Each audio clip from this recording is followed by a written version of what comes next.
And CCTV's Roee Ruttenberg has more on the conflict. He sent us this report from Tel Aviv. It ended just as quickly as it began. Both sides were supposed to literally cease their fire for 3 days, starting on Friday at 8 a.m. local time.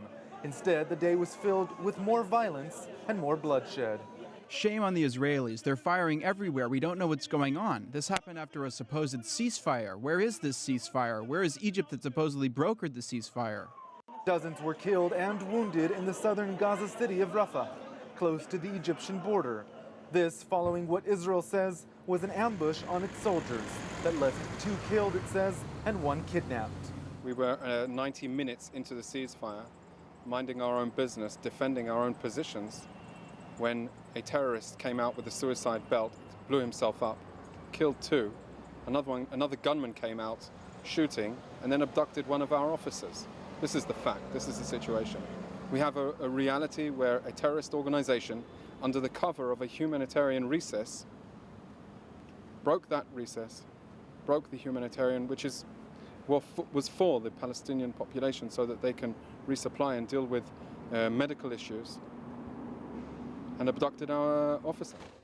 Outside the home of the missing soldier, 23-year-old Hadar Goldin, a father appealed for calm and his son's swift return. We want to strengthen the Israeli military and the state of Israel in the fight against Hamas in Gaza. We are certain that the military will not stop until they have turned every stone and brought Hadar home safe and sound.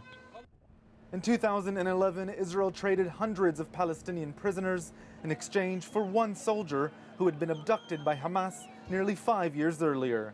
But in Gaza, Hamas officials denied the abduction. The occupation now claims that soldiers have been killed and that a soldier has been taken. And this is a cover for the massacre that has happened in Rafah and that is still continuing now. And Israel is avoiding the ceasefire. And the one who is responsible for the violation of the ceasefire is the Israeli operation. Many people were hoping that the 3-day truce might serve as the foundation for additional peace talks in Cairo, but already amid the renewed violence, Palestinian officials in Ramallah announced that a multi-factional delegation that was to include Hamas, that was to travel to Cairo for those talks on Friday, would be postponed. Roee Ruttenberg, CCTV, Tel Aviv.